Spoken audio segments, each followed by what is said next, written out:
Question number 1 ये दिया गया है कि किसी संख्या n में 7 से भाग देते हैं तो शेषफल 2 मिलता है। उसी संख्या को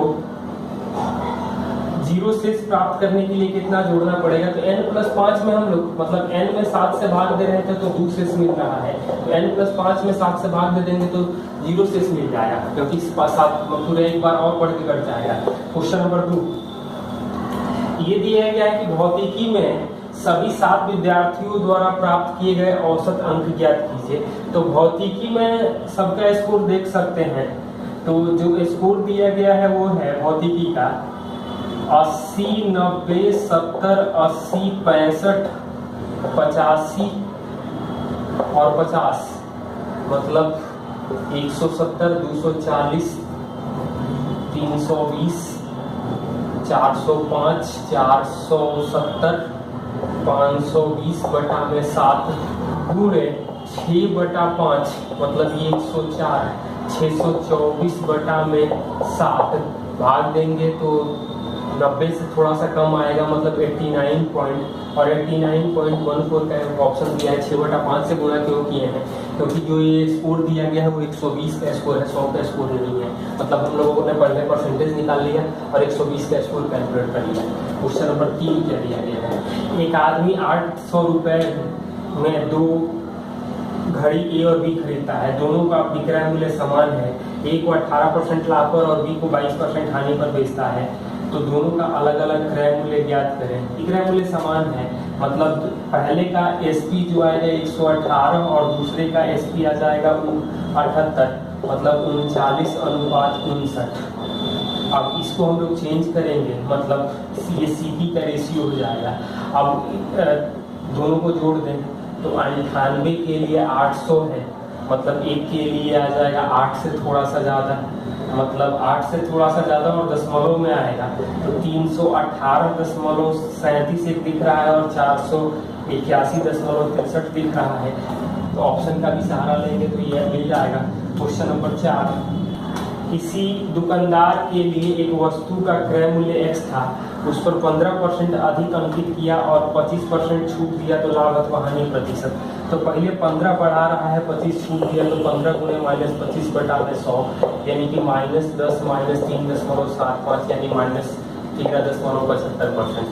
क्वेश्चन नंबर 5 इस चक्रवृद्धि ब्याज से उधार दी गई धनराशि वार्षिक दर 1 साल में 1250 और 3 साल में 1458 हो जाती है, तो उसी दर पर 5×2/5 साल का साधारण ब्याज क्या होगा? होता है 1 साल के बाद 1250 और 3 साल के बाद 1458 होता है। तो उसी दर से उसी धन 5×2/5 साल में कितना साधारण ब्याज देगा? तो पहले तो हम लोग 2 साल का साधारण ब्याज निकालेंगे तो 208 रुपये आएगा। कितने का? 1250 गुणे 100, मतलब 50 से भाग देंगे तो 2, 50 से भाग देंगे तो 25, मतलब 416 बटा में 25, 416 बटा 25 यानी कि 16.64%, मतलब 8% पर ईयर। 8% पर ईयर 5×2/5 साल करेंगे, मतलब ये तो 5.4 है, यानी 43.2% हमें चाहिए, लेकिन 108% हमें दिया गया है, मतलब 4 से गुना करेंगे तो 432% आ जाएगा हमें 5000। 43.2% चाहिए, मतलब ये आ जाएगा हमें 500 रुपये। x + y + z 10 दिया है, तो x³ + y³ + z³ - 3xyz का वैल्यू पूछा गया है, तो 10 मतलब इसका स्क्वायर 100 होगा, ये 30 हो जाएगा, मतलब 70 - 15। ध्यान से देख लेना कैलकुलेशन का, ये वीडियो में बताया हूँ। तो 55 गुणे 10 यानी 550। क्वेश्चन नंबर 7 एक वृत्त की त्रिज्या 11% कमी किया जाता है तो क्षेत्रफल में कितने प्रतिशत की कमी होगी? तो -11 + 1.21, तो 22 यानी कि 20.79% कमी हो जाएगा, माइनस में आ जाएगा। क्वेश्चन नंबर 8 क्या दिया है? 8 दिया गया है एक चतुर्भुज PQRS में RM लंब है, एक चतुर्भुज है PQRS,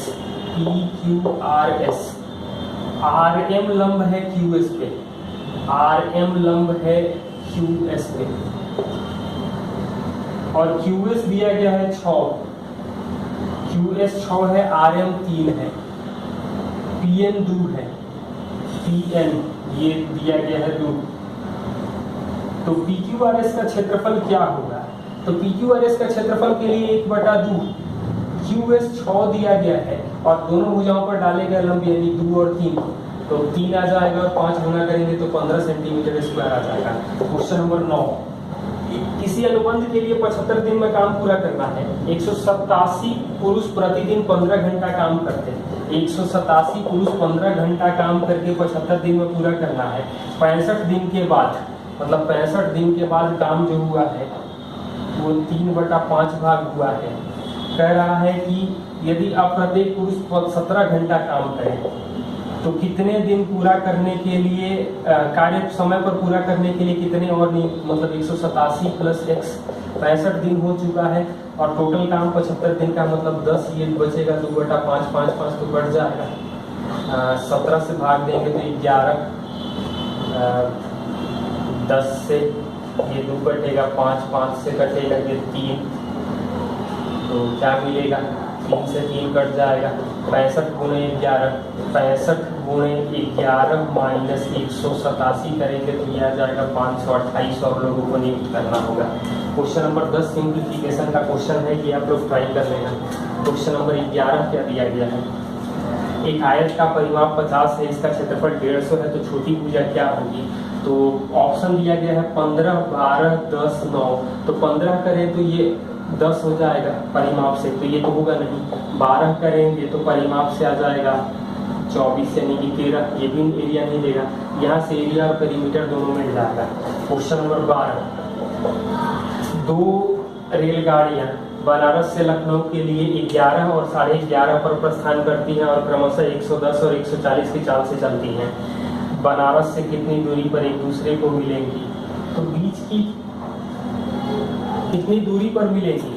तो ये आधे घंटे के अंतर पर है, 110 गुणे 140, चाल का अंतर 30, समय का अंतर आधा घंटा दिया है, मतलब 1010 कटेगा, 2 से कटेगा 7, मतलब 770/3, ये आ जाएगा 256 गुणा 2/3 किलोमीटर। दोनों एक ही जगह से स्टार्ट हो रही है।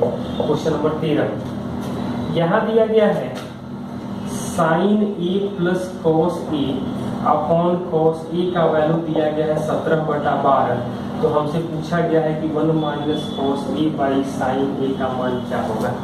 इस सवाल में हम लोग लिख सकते हैं कॉस ए से भाग देंगे, मतलब tan a प्लस 1 जो आएगा 1 प्लस 5/12, मतलब tan a आ जाएगा 5/12, तो ये आ जाएगा 5/12, मतलब 1 माइनस 12/13 और 5/13, तो 1/13 और 5/13 यानी 1/5 आ जाएगा। क्वेश्चन नंबर 14 बीआई का क्वेश्चन है, पिछले वर्ष की तुलना में लाभ में किस अवधि में सबसे ज्यादा वृद्धि हो रहा है? तो ये 15 में दिया गया है 690, 725, 775 और 815, तो यहाँ वृद्धि हो रहा है 35 का, यहाँ वृद्धि हो रहा है 50 का, यहाँ वृद्धि हो रहा है 40 का, तो यही दिखाई दे रहा है, मतलब 15-16 के मार्ग में देख सकते हैं आप। फिगर देख के बताओ। एक समद्विबाहु त्रिभुज का परिमाप 50 है, आधार 18 है, तो समान प्रत्येक समान भुजा, तो ये 50 है, ये 18 है, तो बाकी बचेगा 16, 16, 32। क्वेश्चन नंबर 16, किसी संगठन में कार्यरत कर्मचारियों की अधिकतम संख्या क्या थी? तो ये तो 2019 में दिखाई दे रहा है, 16 से 19 में सबसे ज्यादा दिखाई दे रहा है, आप देख लो बीआई का क्वेश्चन है। क्वेश्चन नंबर 17, त्रिभुज ABC में DEF, त्रिभुज ABC में DEF AB BC और CA, AB BC और CA के मध्य बिंदु है। DEF, AB 12 दिया गया है, BC 20 दिया है, CA 15 दिया गया है, तो 1/2 DE plus EF plus DF क्या होगा? तो ये तो ऐसे भी DEF संगत भुजाओं का आधा होगा, मतलब ये आ जाएगा 1/4, 12, 20 और 15, मतलब 47/4, मतलब 11.75 आ जाएगा। आलू अपने मासिक आय का 68% खर्च करती है, तो खर्च करती है 68 यानी कि बचत हो जाएगा 32, तो बचत होगा मतलब 17 और 8 के रेशियो में है। कह रहा है कि मासिक आय 20% बढ़ती है और बचत 9.3/8% बढ़ जाती है। तो बचत 9.3/8, तो पूछ रहा है हमसे कि मासिक व्यय में कितना परसेंट। तो 3 के यहाँ 17 है, तो दोनों का अंतर जो आ जाएगा वो 10.5/8 के लिए 17 है। तो 8 के लिए देख लेना आप लोग, 5 लगभग में आ जाएगा, यानी 25% खर्च में वृद्धि करना होगा। क्वेश्चन नंबर 19, निश्चित धनराशि साधारण ब्याज में 13 वर्ष में दुगुनी हो जाती है तो दर क्या होगी। तो 13 साल में दुगुना होता है तो भाग दे देंगे, यानी 7 और 7 में कई ऑप्शन दिए गए हैं, तो थोड़ा सा कैलकुलेशन आप ध्यान से देखना। 7.69 होगा, 8 होने का कोई सवाल ही नहीं है। क्वेश्चन नंबर 20, x/3 + y/5 का होल क्यूब है, इसका विस्तार करेंगे तो क्या होगा, मतलब कि x³ / 27, y³ / 125। और ऑप्शन पे भी थोड़ा सा हम लोग ध्यान देते चलें, और 3x² 9y/5, मतलब ये लिख सकते हैं x² y/15 और xy² 25।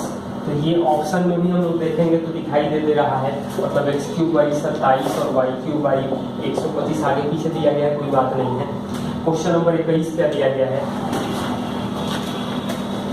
AB O केंद्र वाले वृत्त का व्यास है, वृत्त के बिंदु C पर खींची गई स्पर्श रेखा आगे बढ़ाने पर AB को Q पर मिलती है, C पर खींची गई स्पर्श रेखा। CAB 42 है, CAB ये दिया गया है 42।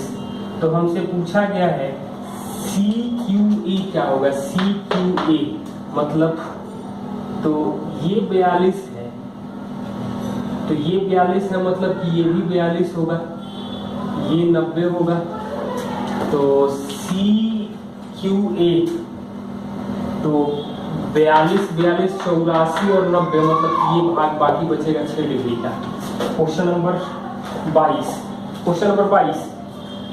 आज तक 5000 C मोबाइल सेट बेचे गए, तो इसमें 1 साल से अधिक पुराने, तो 1 साल से अधिक पुराने मतलब C में हम लोग देखेंगे तो केवल 10% जो है वो 1 साल तक पुराने हैं, मतलब तो 5000 का 90% जो आ जाएगा, मतलब 4500 फोन जो है वो 1 साल से ज्यादा पुराने हैं। Question number 23, 3 sec² theta + tan theta दिया गया है 7, और हमसे पूछा गया है cosec 2 theta + cos theta upon sin 2 theta + cot theta का मान क्या होगा।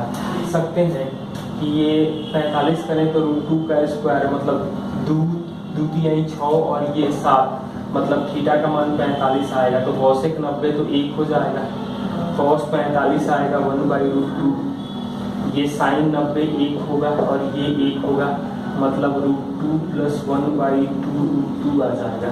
आंसर कुछ गड़बड़ लग रहा है, नहीं ये आंसर दिख रहा है 2 + √2 बटा में 4, ये एक ऑप्शन है, ऑप्शन उसमें गलत दिया गया है।